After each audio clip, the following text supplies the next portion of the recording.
امروز قراره تو 24 ساعت با 100 تا ترس روبرو بشیم. ما ترسناکترین چیزایی که بشر میشناسه رو پیدا کردیم و تو این ویدیو قراره با همشون روبرو بشیم.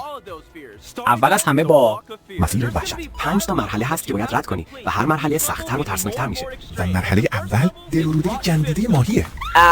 نه خانومه الان سکته میکنه. من از اینجا ببرید بیرون.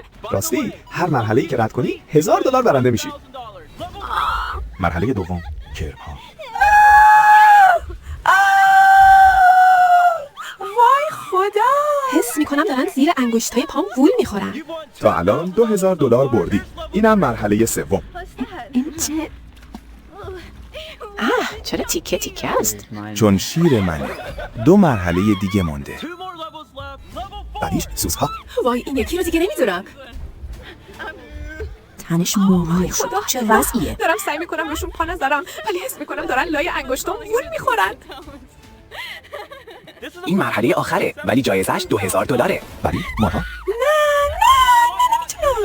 $2000 میتونی. نه نمیتونم. اونقدرام بد نبود. اگه بد نبود خودت انجامش بده.